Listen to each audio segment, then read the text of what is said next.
رمضان کے حوالے سے آج کا ہمارا موضوع یہ ہے کہ رمضان کے مہینے میں افضل عبادت کون سی ہے۔ رمضان کے مہینے میں افضل عبادت کون سی ہے؟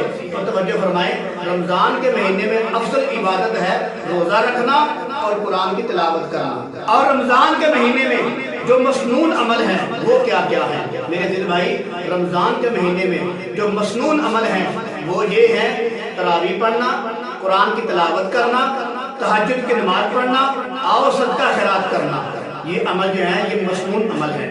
رمضان کے مہینے میں جو مسنون عمل ہیں وہ یہ ہیں: تراویح پڑھنا، تہجد پڑھنا، قرآن کی تلاوت کرنا اور صدقہ خیرات کرنا، یہ مسنون عمل ہے۔ تو آگے مسئلہ یہ ہے، رمضان کے مہینے میں کس چیز کے ساتھ روزہ افطار کرنا سنت عمل ہے؟ تو میرے عزیز بھائی، رمضان کے مہینے میں کھجور کے ساتھ روزہ افطار کرنا سنت عمل ہے، خرمہ کے ساتھ روزہ افطار کرنا سنت عمل ہے، اور پانی کے ساتھ بھی روزہ افطار کرنا سنت عمل ہے۔ آگے مسئلہ یہ ہے کہ رمضان کے مہینے میں روزہ جلدی افطار کرنا یہ سنت عمل ہے، اور سحری کا کھانا لیٹ کھانا یہ سنت عمل ہے۔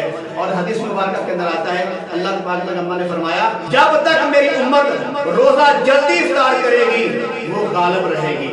ایک حدیث پاک کے اندر آتا ہے، اللہ پاک پیغمبر نے فرمایا، جب تک میری امت روزہ جلدی افطار کرے گی فرمایا میرا دین غالب رہے گا۔ ایک اور حدیث مبارکہ کے اندر آتا ہے، اللہ کے پاک پیغمبر نے فرمایا جب میری امت روزہ جلدی کھولتی ہے تو اللہ ان پہ خوش ہو جاتا ہے۔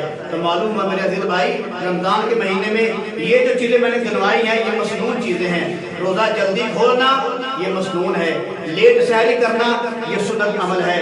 میرے عزیز بھائی، اللہ تعالیٰ مجھے اور آپ کو عمل کرنے کی توفیق نصیب فرمائے۔